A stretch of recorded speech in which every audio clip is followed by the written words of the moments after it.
Judge Arthur Engoron has delayed giving his final judgment, against Donald Trump in the New York fraud trial for a couple weeks now because, as Engoron explained in an email to both the prosecutors and to Donald Trump's lawyers this week, he has reason to believe that there was perjury that took place during the trial. And by God, he wants some answers. Here is what Engoron said in that email to, again, both Trump's lawyers and the Attorney General's team. As the presiding magistrate, the trier of fact, and the judge of credibility, I, of course, want to know whether Mr. Weisselberg is now changing his tune and whether he is admitting he lied under oath in my courtroom at this trial. I do not want to ignore anything in a case of this magnitude. He then went on to say that Mr. Weisselberg, of course referring to Alan Weisselberg, the disgraced chief financial officer of the Trump organization, he went on to say that Mr. Weisselberg, if it is determined that he committed perjury, well, Engoron may have no choice but to throw out Weisselberg's entire testimony and not consider any of it in his final decision. And if that happens, that is a massively devastating blow to Donald Trump. After all, Weisselberg had testified that, hey, yeah, I did some of this. Trump had no idea about it. So he absolved Donald Trump and his two adult sons and the company itself of at least a little bit of liability. If that testimony gets thrown out, then that can't be taken into consideration, and it has to be assumed that all of the fraud took place with Trump, the kids, and the business. That would basically be the end of the Trump organization as we know it. So here's what happened, by the way. Seems like a very important part of the story, right?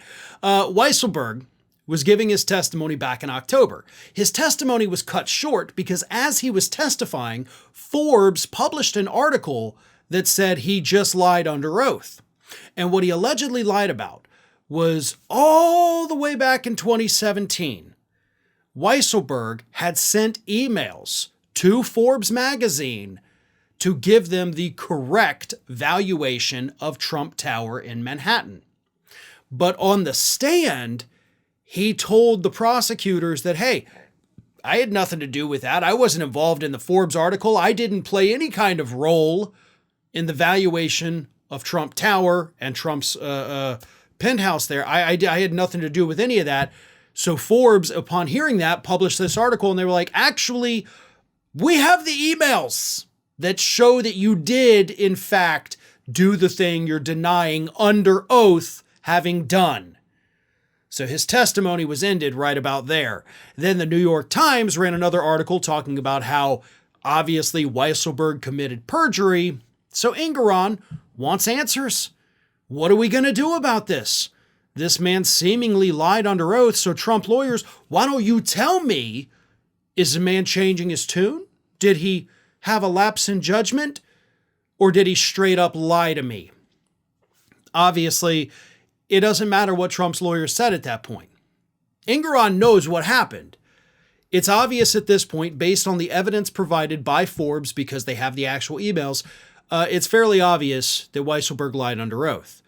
So he should be left with no choice but to throw out Weisselberg's entire testimony, which means Trump has no hope in getting off with even a slightly less harsh sentence at this point. And the sentence, of course, it's a civil case, so he's not going to jail. The sentence, or judgment, if you will, would be the loss of his companies and the full fine of $370 million that Letitia James is seeking. This is big. But it also goes to the culture of the Trump organization, which goes to the culture of the people Trump hires. You hire liars, and you're going to end up regretting it someday. That's what we're starting to see right now. So again, Trump's lawyers have submitted their response to Engoron, but it doesn't matter. He did what he did. The evidence shows that he did what he did. And Engoron should be handing down a fairly harsh ruling, possibly within the next week. Hi, everyone. This here is little Athena. And Athena would like to know why you haven't subscribed to Fair and Balanced yet. So please, don't let Athena down. Subscribe today.